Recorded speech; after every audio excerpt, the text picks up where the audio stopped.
Clara had been working at Lionel Messi's house for years. Discreet, dedicated, and always kind, she had earned the trust of the football star's family. Since she started the job, she had dreamed of something simple yet deeply meaningful to her: buying her own car. Living far away and relying on public transportation, she often faced long waits and crowded buses to get to work.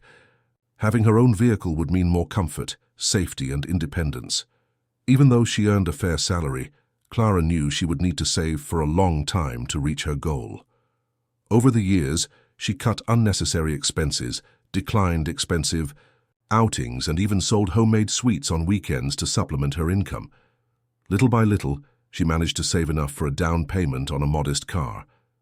She didn't need anything luxurious, just a reliable vehicle to help her with her daily routine. Finally, after so much effort, the big day arrived. With the money she had carefully saved, Clara took her day off and went to a reputable dealership in the city. She walked into the place with a mix of excitement and nervousness, never imagining that instead of fulfilling a dream, she would face a moment of humiliation that would change her life forever. That morning, Clara woke up earlier than usual. Her heart raced with anxiety and happiness. It was a special day, the day she would finally take a big step toward her dream. She put on her best clothes, carefully styled her hair, and grabbed the money she had worked so hard to save. Before leaving the house, she said a silent prayer, asking for everything to go well. When she arrived at the dealership, Clara was impressed by the sophisticated environment. The cars gleamed under the lights of the huge showroom, and the smell of new leather filled the air. That world seemed so far removed from her reality that for a moment she felt out of place. Still, she took a deep breath and walked up to the service counter with a timid smile on her face. The salespeople, well-dressed and serious-looking, were chatting among themselves. Clara waited patiently, but she noticed some of them looking her up and down, as if trying to figure out what a simple woman like her was doing there. Even so, she didn't let herself be intimidated and approached one of the attendants. "Good morning. I'd like some information about a car," she said, enthusiastically. The salesman, however, didn't share her enthusiasm. He raised an eyebrow and quickly glanced at her before replying in a dry tone, "We have many cars here, but are you sure you can afford any of them?" Clara felt her face flush at the unexpected question. She tried to explain that she had the money for a down payment and wanted to see options within her budget, but the salesman barely paid attention.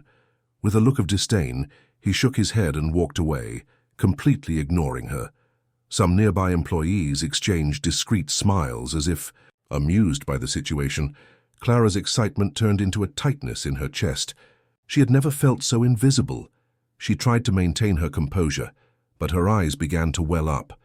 Feeling humiliated, she turned around and left the dealership without saying another word. Little did she know this story was about to take an unexpected turn. As soon as Clara stepped outside the dealership, she felt the weight of disappointment pressing on her chest. She had never imagined that on such a special day she would experience such an embarrassing moment. For a moment she thought about simply leaving and forgetting about her dream. But something inside her insisted she had saved every penny with great sacrifice, and she didn't deserve to be treated that way. Taking a deep breath, she decided to try one more time. She turned to another salesman, a middle-aged man with a shiny watch on his wrist and a forced smile on his face. "Hi, could you help me?" "I'm interested in a car," Clara said, keeping her voice steady. The salesman quickly glanced at her simple clothes and sighed impatiently. "Look, ma'am, the cars here are quite expensive. Maybe you should look for something more affordable at another store," he replied almost mockingly. Clara felt a lump in her throat. She tried to insist. "I know how much the cars cost. I've done a lot of research.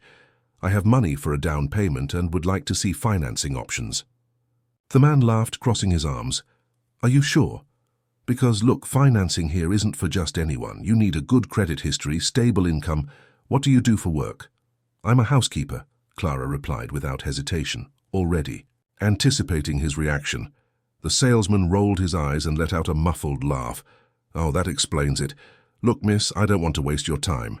Here, we sell cars to businessmen, doctors, lawyers. If you want something cheap, you'd better try somewhere more suitable." By this point, Clara's eyes were welling up with tears. The other salespeople whispered among themselves, exchanging knowing glances as if sharing an inside joke. She felt her face burn with shame and, unable to say anything else, quickly turned and left the dealership. Outside, she took a deep breath to hold back her tears. All she wanted was a little respect, but instead, she was treated as if she were worthless. Still unsure of what to do, Clara took out her phone and called someone she trusted, a co-worker at Messi's house. Without going into details, she vented about what had happened. What she didn't know was that this story would reach Lionel Messi's ears, and his reaction would change everything. Clara wandered aimlessly through the streets near the dealership, trying to hold back the tears that threatened to fall. What should have been a day of joy had turned into a bitter experience. She had always known the world could be unfair to simple people like her, but she never imagined she would be so blatantly disrespected. She sat down on a park bench and took a deep breath. Maybe I should just give up, she thought. But as she looked at her phone where the folder of car models she had researched for months was still open, her heart ached. She didn't want luxury, just dignity. And above all, she wanted to give herself the right to fulfill a dream she had worked so hard for. After a few minutes, she decided to call Rosa, her friend and co-worker, at Messi's house. Clara's voice trembled as she spoke. Rosa, I had such an embarrassing experience today. Rosa immediately sensed something was wrong. What happened, friend? Clara took a deep breath and recounted, still without many details, how she had been humiliated at the dealership. She didn't want anyone to feel sorry for her, but she needed to vent. They treated me like I was worthless, like I wasn't even worthy of looking at the cars. It was horrible, she said, feeling a lump in her throat. On the other end of the line, Rosa was outraged. That's outrageous, Clara. You worked so hard for that money. You have every right to buy whatever you want. Clara gave a sad smile, trying to lighten the mood. I know, but maybe it's better to look for a car somewhere else. What Clara didn't know was that Messi was at home and had overheard Rosa indignantly repeating the story. The football star stopped for a moment, curious, and asked what was going on. Clara just had a horrible experience at the dealership. They treated her badly just because she's a housekeeper, Rosa explained, still furious. Messi frowned and crossed his arms. He had always been a discreet and humble person who valued every member of his household staff as part of the family. Knowing that Clara had been disrespected in such a way deeply bothered him. He remained silent for a moment, reflecting. Then, with a determined look, he grabbed his car keys and said, "Let's go to that dealership. I want to see this for myself." Clara had no idea what was coming, but soon the same employees who had humiliated her would face a twist they would never forget. Messi had always been known for his humility and respect for everyone around him. To him, Clara wasn't just an employee, she was part of the family. Learning that she had been humiliated for simply trying to fulfill a dream deeply unsettled him. Sitting at the table, he listened as Rosa recounted the details of what had happened at the dealership. With every word, his expression grew more serious. He imagined the scene. Clara, a hard-working woman full of dreams, being ridiculed by people who didn't even know her story. It angered him. Did they really say she shouldn't be there? That she couldn't afford it? Messi asked, incredulous. Yes, they didn't even want to listen to her. They took one look at her simple clothes and made up their minds right away, Rosa replied, outraged. Messi fell silent for a moment, thinking. He had always known the world could be cruel and prejudiced, but seeing it happen to someone close to him made him realize that, even as one of the greatest footballers in the world, there was still so much to change. Without hesitation, he grabbed his car keys. "Let's go to that dealership. I want to see this for myself," he said firmly. Rosa's eyes widened. "Really, Messi?" He simply nodded, determined. A few minutes later, Clara arrived at the footballer's house, still shaken, unaware that her story had already reached his ears. When he saw her, Messi approached and asked gently, "Clara, is it true what happened to you today?" She hesitated for a moment. She didn't want to cause trouble, much less involve Messi in what seemed like just a personal disappointment. But, seeing the genuine concern in his eyes, she decided to tell him everything. "I just wanted to buy a simple car." but they looked at me like I didn't have the right to be there. They said I didn't have enough money, that place wasn't for me. I've never felt so humiliated." Messi took a deep breath and placed a hand on her shoulder. "Come with me. We're going back there." Clara's eyes widened. "What? You don't have to, Mr. Messi. I can look somewhere else." "You can, but you shouldn't have to. No one deserves to be treated like that."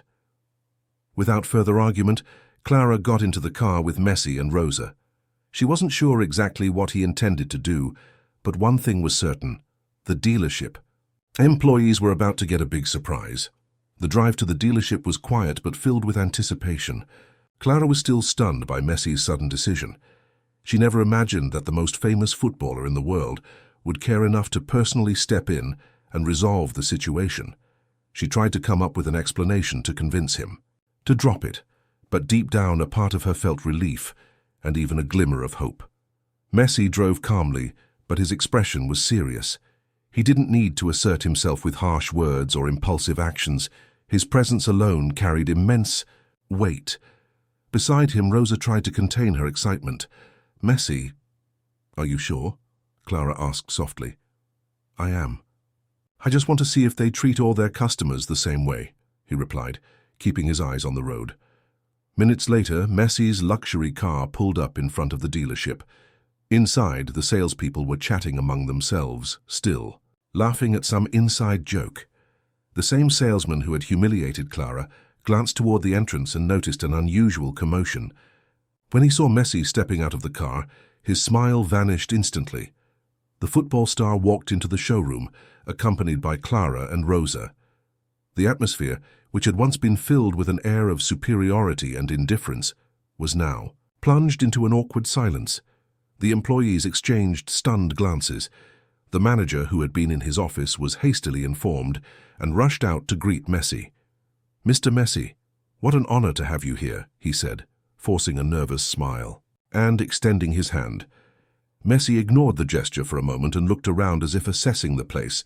Then he turned his gaze to Clara and asked, "Is this where they treated you badly?" She lowered her head, embarrassed, but nodded slightly. The salesman who had disrespected her swallowed hard. By now, his face was pale. He looked around, trying to understand how a simple housekeeper could be standing there next to Lionel Messi. Messi then turned to the group of employees, his voice firm but calm. "So now do you think she can buy a car?" The manager, sweating profusely, tried to intervene. "Mr. Messi, there's been a misunderstanding. We treat all our customers with respect." Clara looked at the ground. She knew that wasn't true.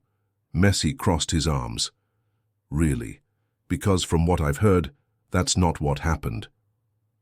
The salesman who had mocked Clara opened his mouth to try to justify himself, but realized that any word could make things worse. Messi wasn't there just to confront them. He was there to teach a lesson, and that lesson would become even clearer when he made a decision that would leave everyone speechless. The silence in the dealership was almost deafening. The employees, who had once exuded an air of superiority, were now frozen in place in the presence of Messi. The manager tried to find words to remedy the situation, but the footballer's serious expression made it clear that he wasn't there for empty apologies. Messi took a step forward and looked at Clara again. "Which car did you want?" he asked, his calm tone contrasting with the tension in the room.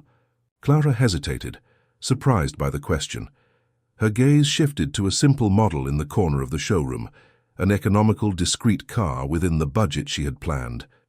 "It was that one," she said, pointing timidly. Messi followed her gaze and studied the car for a few seconds. Then, without looking away, he did something no one expected. "No, you deserve something better. Choose any car in the store, I'll pay for it." The shock was immediate.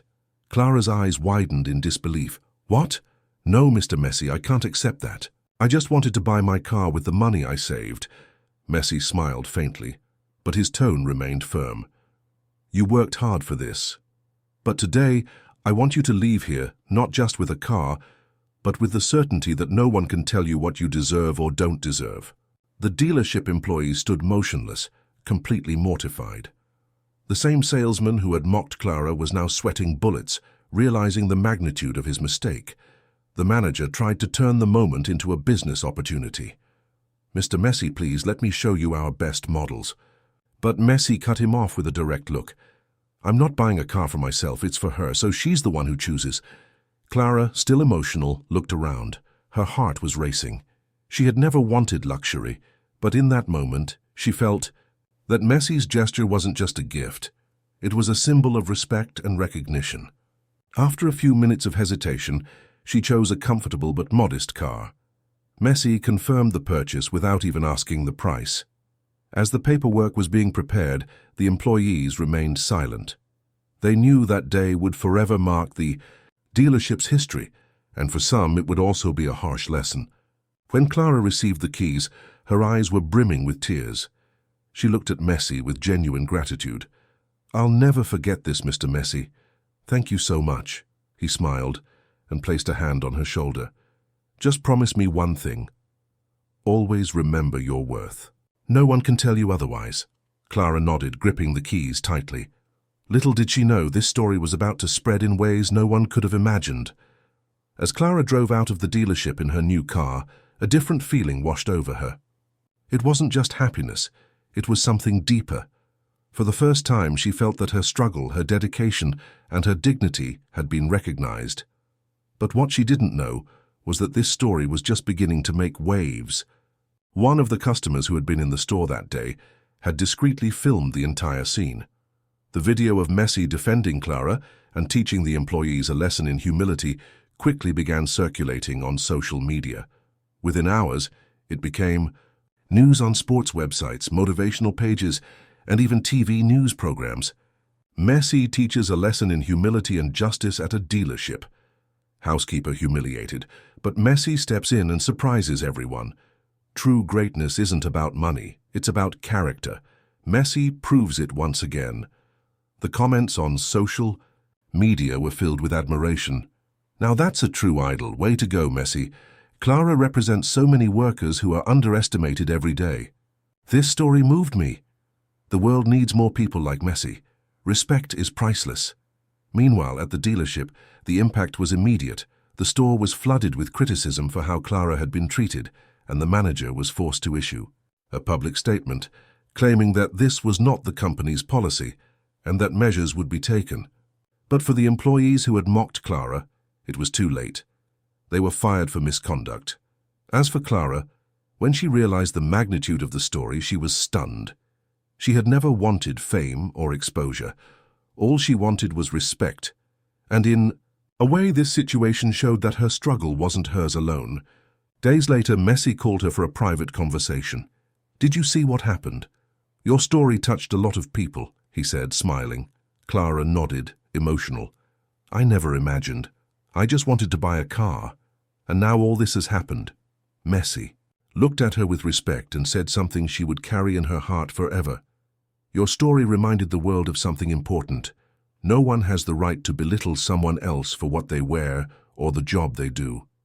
A person's true value lies in their heart." Clara smiled, holding back tears. "Thank you, Mr. Messi, not just for the car, but for believing I deserved respect." The footballer smiled back and before they parted ways said, "Always remember that. You're worth so much more than anything anyone could say about you." And so, Clara's simple trip to the dealership became one of the most heartwarming stories of the year. Not just because Messi bought her a car, but because, on that day, he showed the world that humility, respect, and empathy are the true marks of a champion. Don't forget to subscribe, turn on the notification bell, and leave your like so more people can discover stories that change lives.